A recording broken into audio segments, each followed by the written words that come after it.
In January 1970, I had my audition for a place at Manchester Polytechnic School of Theatre. I had bought a couple of books of audition speeches, as I'd been asked to prepare 3 pieces, one of which had to be Shakespeare. I chose Lady Macbeth, Macbeth being the only Shakespeare I knew, having studied it at O-level. One was from a play I'd never heard of, with a speech of a character contemplating suicide, and the other was a play by Clemence Dane, whom I'd also never heard of. I was interviewed on the day by Edward Argent, the principal of the school, who was wearing a black velvet jacket. I recall thinking that this was a good sign, as I was wearing my new black velvet trouser suit. "So, you want to be an actress?" He was a round, teddy bearish man with dark, twinkling eyes, thick, dark hair, and a full beard threaded through with grey. "No, I am an actress," I said. "Whether I'm employed as such is another matter, but that's what I am. I am an actress." I believed that, absolutely. "So, do you think you'll be able to learn anything here, then?" "Oh, yeah. Yeah, I'll be learning about the actress that I am, and how to use what I have." He then asked me to stand up and perform my pieces. Never since have I performed anything first time with such confidence. First of all, I did my Lady M, the screw your courage to the sticking place speech, feeling totally in tune with every single line.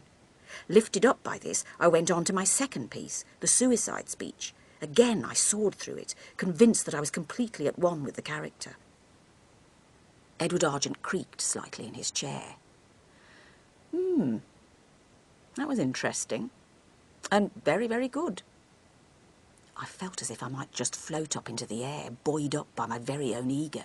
But then, "Tell me, why did you choose to play a man's part?" "Oh," I laughed. What the hell was he talking about? And then I realised that because I'd bought a book of audition speeches, I didn't really know the plays that the speeches were taken from, and therefore, of course, I didn't really know the characters either. Clearly there was more to this than my just acting words off the page, regardless of context. I laughed again. Yeah, I just thought it would be... I thought... what the hell? I'd no idea it was a man. I just liked it and I wanted to play that speech and express those feelings." Now he laughed. "Well, I like your honesty.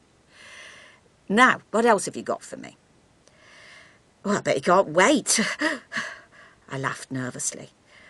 "It's by Clemence Dane, and before you ask, no, I don't know anything about him and I haven't read the play either. But I think he must be pretty good, judging from this speech anyway."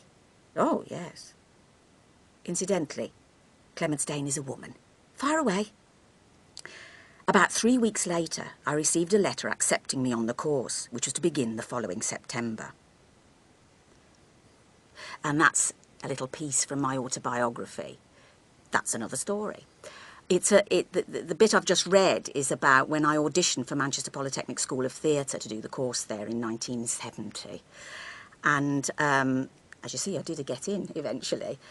And the book is, well, it's really a memoir about my childhood, growing up through my teens and then into nursing and into Manchester Polytechnic School of Theatre, and of course my career in films and television and theatre, including Educating Rita, of course, and Billy Elliot, Calendar Girls, and of course Mamma Mia. Couldn't leave that out, could I? That's it. It's a good read.